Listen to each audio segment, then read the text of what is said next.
Welcome, welcome, ladies and gentlemen, and those who have yet to make up their minds. I am your host, justjack.com. That's www.justjack.co. We just Jack with two S's because one just ain't enough, honey. We welcome you to subscribe to our newsletter on our website and sign up for our emails. We don't always send them out, but when we do, you might want to open them. And please remember to book your table tipping session. Now, a thing with table tipping, my friend called me recently, and she says to me, Jack, we need to tip the table. And I said, okay, what's up? Why you got to tip the table? And she says, because I just need a little bit more confirmation. Okay. And for those of you guys who don't know, table tipping is when it's a form of physical mediumship and you connect to the other side and you have a conversation. The table moves back and forth. It's a fun experience, really, to be honest with you. And it's an opportunity to meet your spirit guides, your joy guides, your protector guides, and all that fun stuff. It's also a time for you to get messages and receive messages. Everybody who sits at the table receives a message, at least one or two, sometimes a lot. The guides will come in, boom, boom, boom, boom, one right after another, like a long line of people on the other side waiting for you. Waiting to communicate and share things with you. But nevertheless, she tells me, oh, I need a confirmation. Because yes, you can get the visions and the clairs will come, the clairvoyance, clairaudience, all that fun stuff. But the table will give you physical confirmation, kind of like the pendulum will give you physical confirmation. And or for those of you guys who are in psychic development, the raps, when the ceiling cracks or the windows creak, you'll be having a thought or idea and you'll say, is this the right way for me to go? And then the rap will come, right? The noise will come or something will fall. The sign will be given, really. Signs will be given. And so I tell her, I tap in. And I tell her, no, I don't think the table is necessary for this right now. I'm seeing this and this. You should be doing this and go do this. And why don't you try that? Go try that out. And then see how that works for you. And she goes, oh my gosh, that's what I wanted confirmation on. How did you know? And I looked at her and she goes, why do I ask? And so then she says, well, what about this? And what about this? And I answered the question. I was like, yeah. So then she went and she did. And then she came back and then she goes, okay, so I have a few more questions. And I said, okay, do this, do this, do this, do this. I said, but I think we should tip for you because I see this and this coming up and it had nothing to do with her business. It was more about her health. And I'm not really much of a health person. I don't know too much about it. That's why at the table they'll give me confirmation. I'll be able to say, are you showing me this? Like, for example, the kidney. I don't even know what a kidney looks like, but I'll see kidney beans in my head. And so I'll say, that's the way they talk to me, right? That's the way the other side talks to me. I'm getting carried away. I'm not here to talk about all that stuff. But anyways, I think it will have to do with your health. And sure enough, we tipped, and they show me different things. That's what they show me, kidney beans. But they show me different things, so much so that it told her to go to this specific health person on this specific street. They told her, this is where you will find this person. And she said, oh my God, I know exactly who they're talking about. Are they talking about this person? And then the table said, yes. And so she went into that person, and lo and behold, that person had the exact thing for her. The universe is in divine order, folks. Everything is in divine order if you would only choose to take advantage of it. The world is a beautiful place. And I think to myself, What a wonderful world, right? This world, the universe is a beautiful place. Stop focusing on the skunks and start sniffing the roses. See what's available to you. Slap all this fear in the face. Table tipping. My friend said, "What's a table tipper? Someone who tips big at tables?" I said, "No, girl." And I laughed, and she started telling me. She said, "Oh," and when I started telling her what it was, "Oh no, I can't be doing that." But enough with the fear. This of course is a Christian woman. Fear of the Lord, right? Fear of the law. We fear the law. What's law in the Bible? What's law for those of you students? Law we fear the Lord. Sorry. What's Lord? Lord is law in the Bible, right? We fear the law. We fear the things that are available to us because of what somebody preaching from a pulpit on Sunday morning wearing white robes told us. But honey, the people, if you don't know how I feel about people who wear white robes on Sundays, go look it up on my TikTok at Just Jack with 2 S's, because one just ain't enough. the same friend, let's get into our conversation today, because I'm already 6 minutes in and we got places to go and people to see.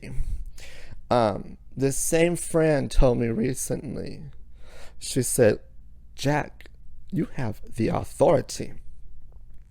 Junior is what she calls me. "You have the authority, Junior." And then she quoted a verse in the Gospel of Luke from the 10th chapter. And I think this is so interesting to talk about. Because what does Luke mean? Luke means the bringer of the light. With a person, when your name is Luke, you're a light bringer. You bring light to this world. Your very name gives you the authority to do so. You have the authority, Luke. And I think Luke was also the healer, right? He was a big time healer. He understood the miracle in healing. The healing miracles is what he understood. And in the 10th chapter, there are so many. There are 3 specific stories that pastors, preachers, coaches, and gurus love to preach about in Luke 10. And the first one is when he sent the 72. When Jesus sent the 72 people. What 72? Why is 72 so symbolic?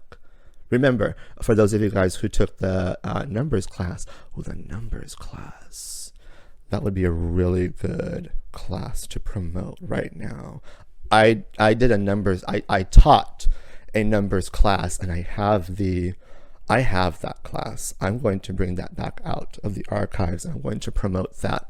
We'll see how much I promote that class for, but it's a really good class. Remember, because then you have the angel numbers 72, right?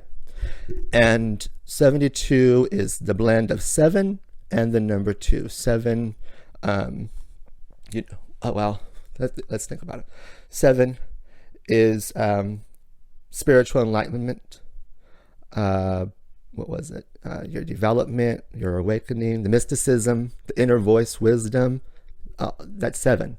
And then 2 is balance, harmony, duality, peace, cooperation, partnerships, your divine life's soul mission. And so when the 72 comes, it's an encouragement to keep up your work, your soul mission, to really bring light, to help assist others. It's a message from your angels that you're using your inner wisdom, right? Not just your logic, but the inner stuff, the intelligence, your own natural intelligence, your own mind. Remember, your mind is a program that will travel through time and space to find the exact answer to give to you that is perfect for you. It's your intuition. It's making your life choices. Your angels encourage you to continue in this vein and trust that you're fully supported by the whole universe. And then 7 plus 2, when you really think about it, is 9. And what does 9 bring? That's the number of universal love, honey. Empathy, compassion, light working would be a 9, right? Your soul's mission especially for all you light workers. You guys know this. And they sent out the 72. See, I get too carried away when I talk about all this stuff. I could talk about symbolism and stuff like this all day. But they sent out the 72, right? The 72 light workers, the 72 healers. And I love in the BIBLE, it said they sent them by two by two. 2 by 2. He sent them 2 by 2. And this is so symbolic. What does Pearl Bailey say? She says, don't worry about the two fews. You know, people are always worried about those two fews. You don't worry about the twos and the fews. God uses the twos and the fews to reach the manys and the plenties. Right? That's exactly what it is. You go, just the two of you guys, just you and your own inner God source. Going, dancing through life, mindless and careless. And what did Flo say? Me and my friend, my homegirl, Flo Genius. She says, oh, I'm mindful to the things, I'll have to find that quote. That's in a tweet. Let me see. Let me think about it.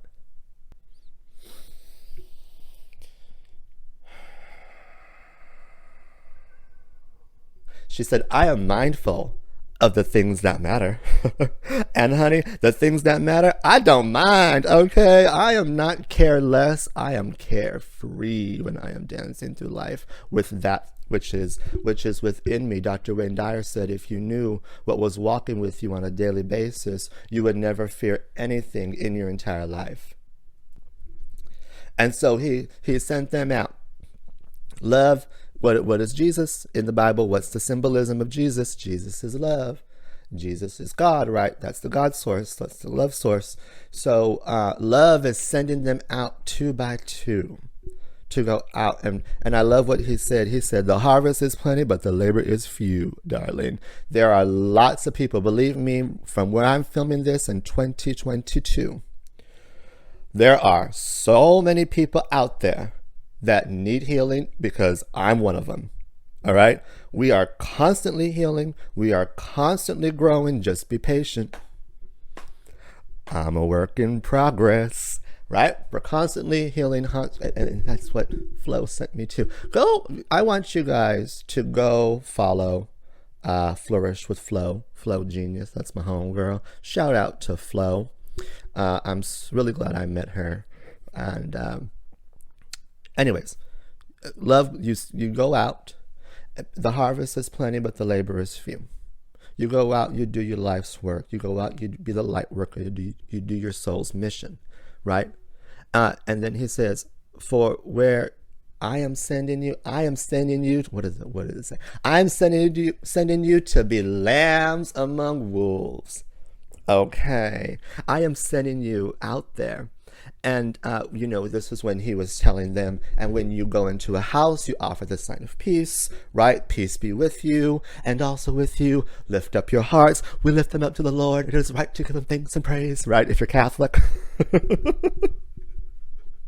And, I love where he says, when you promote peace, if someone who promotes peace is there, your peace will rest upon them. And if not, it will return to you. So don't worry. Just go and give peace. Where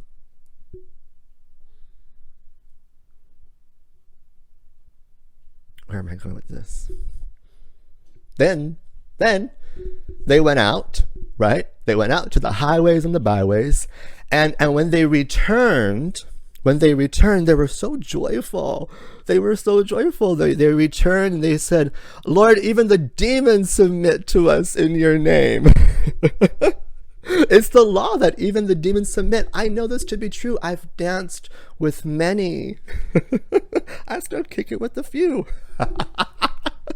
I was with one last night. Just kidding.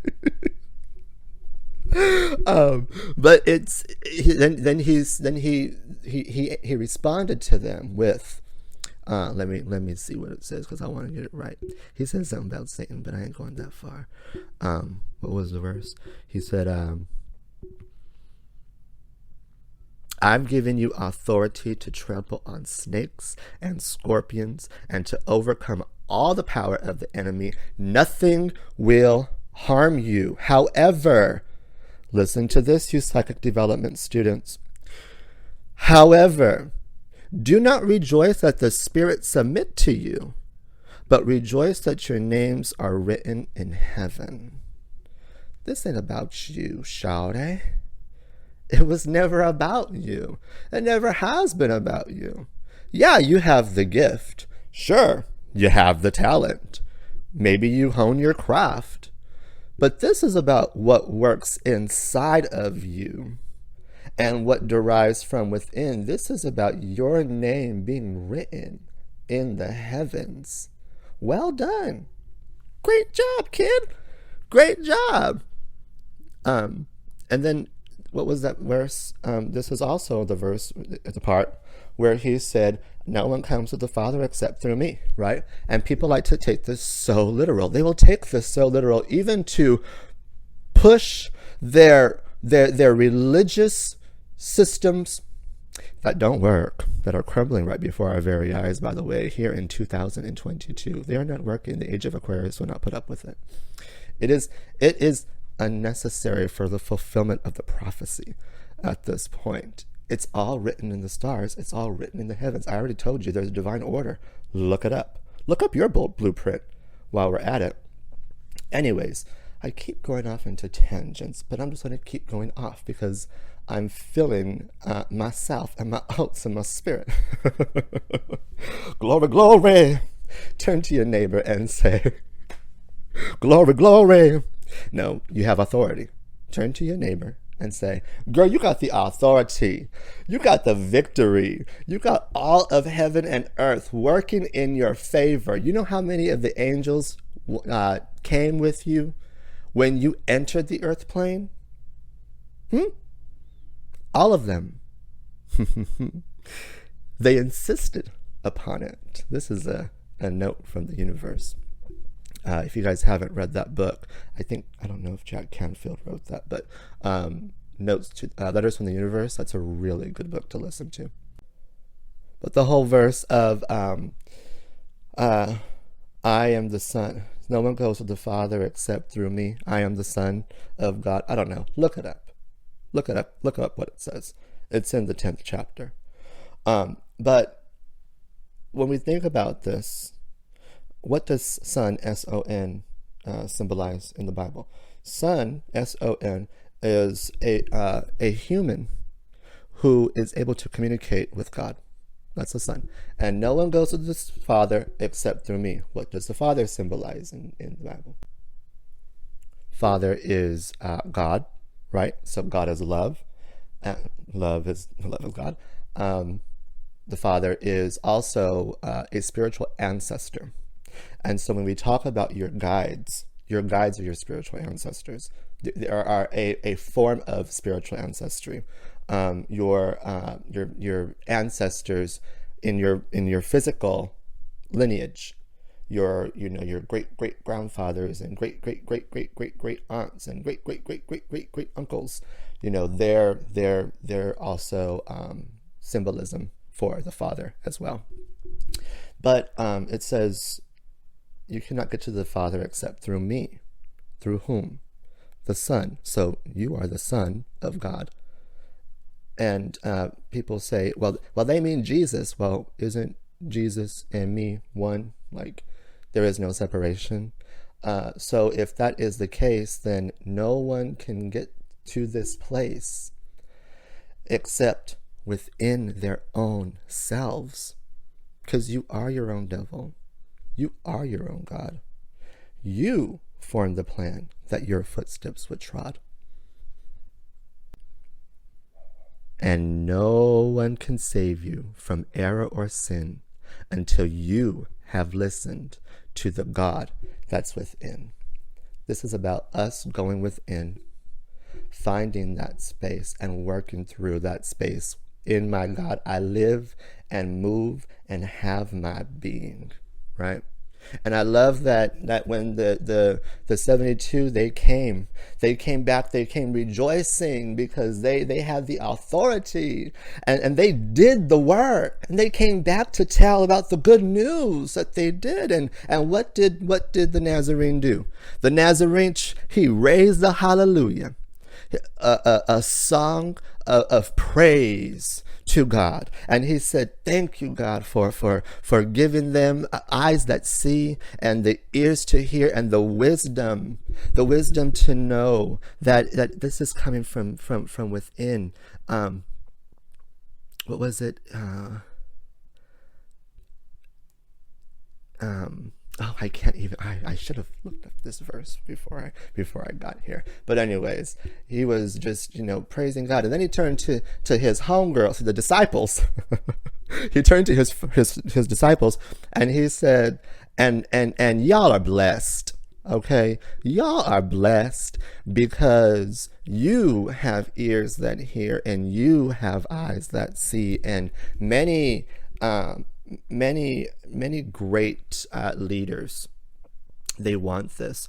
Many prophets and kings, they want to see what you see but did not see it, and they want to hear what you hear but they cannot hear it. They won't be able to because they don't understand the concept of going within. They think everything is outside of themselves. Woe to the man who thinks that everything is outside.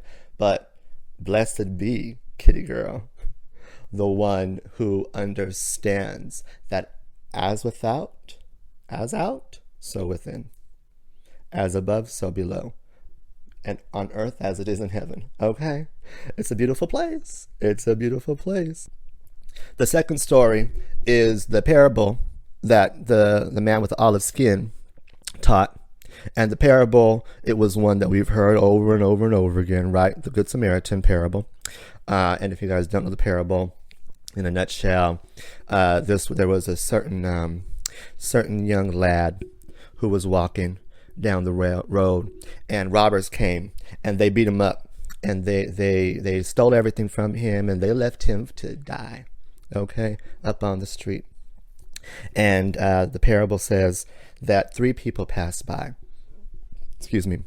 One was a Levite, so one was someone who was maybe a different religion, or he was a different creed, a different race, you could say. And he saw this man beaten up, left to dead, and he just walked to the other side of the street. He didn't want to have nothing to do with that. And then a priest, the second person was a priest who came. And they saw this man that was just too bloody and gutsy and gory for him. And so then he walked to the other side. But then there was a good Samaritan, a stranger, who saw this man all bloody and gory, oozy woozy koozy. And so then he took him to the innkeeper. And the innkeeper, he tells the innkeeper, please tend to this man's wounds. And when I return, I will pay you for this. And then the whole point is, who do you want to be like? Is what Jesus asked. Who do you want to be like? Which one are you? Right? But come Sunday morning, we hardly ever hear the preachers talk about the innkeeper. What about him? What was his job, and what did his job really look like as the person who was going to tend to the stranger's wounds without getting paid? He didn't know if this Good Samaritan was going to come back and pay his debt. He didn't know.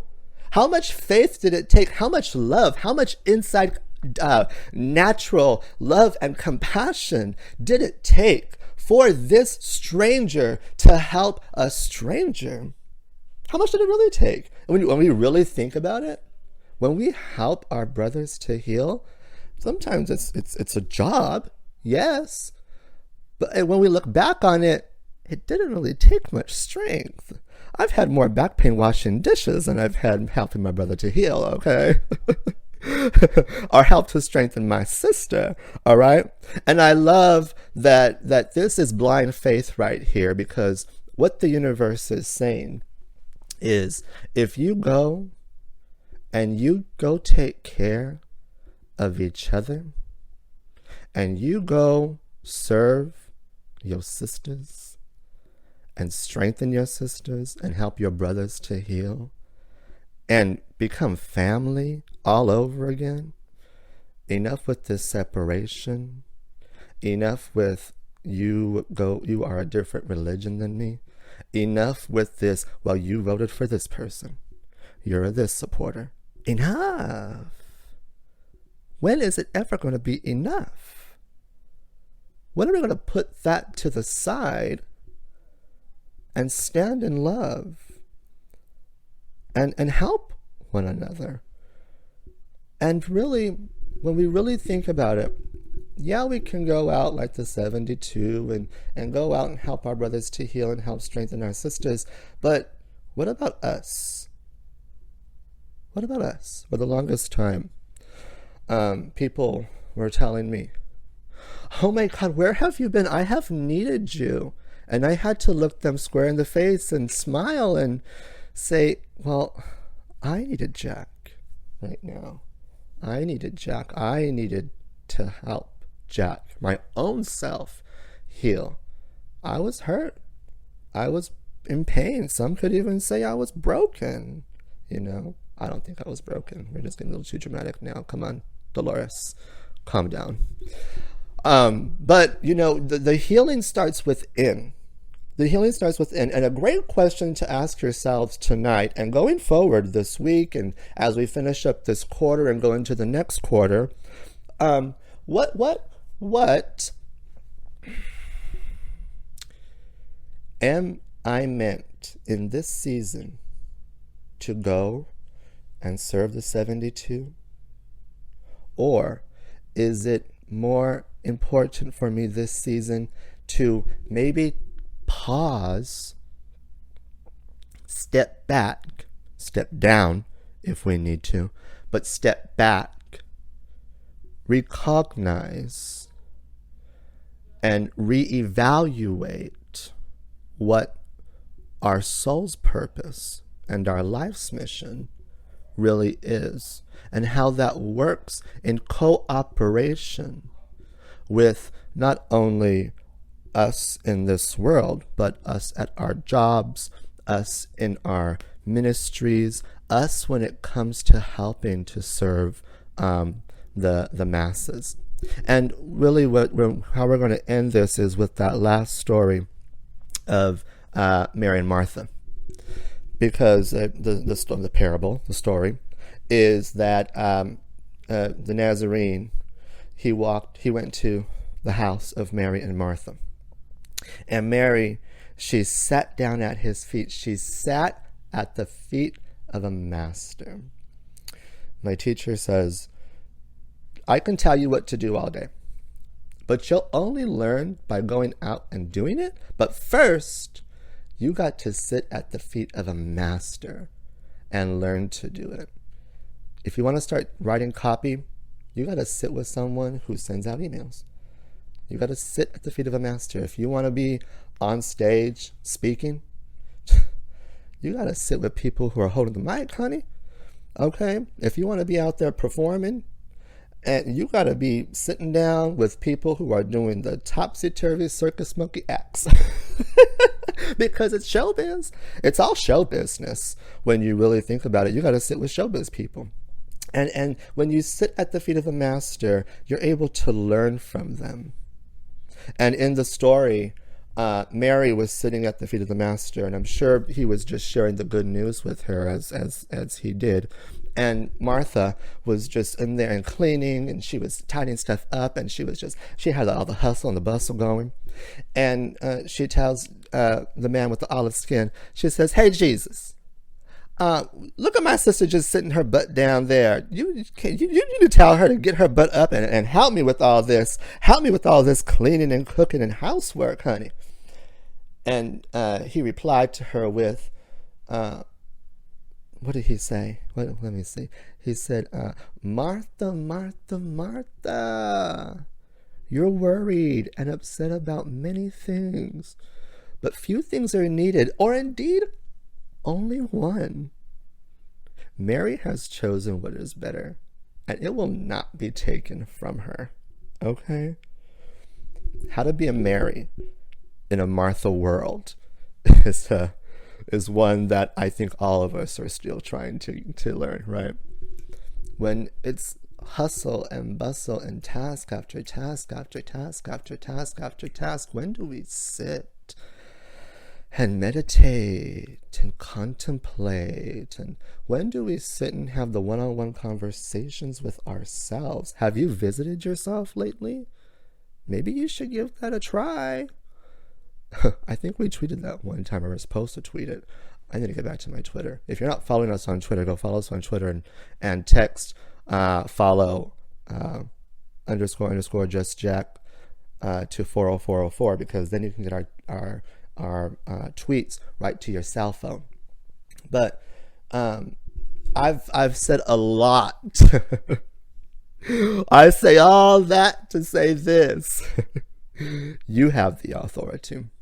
You have the power. This is not something that has been given to you or is bestowed upon you. This is a natural right sense before birth. Okay? You know how I know? For it is written in red. Look at the words in red. You may not like the religious structure. I'm not asking you to. You may not like what the Pharisees and the Sadducees and all them have to say. I probably don't either. But the words in red deserve a second look. Because I dare to say, if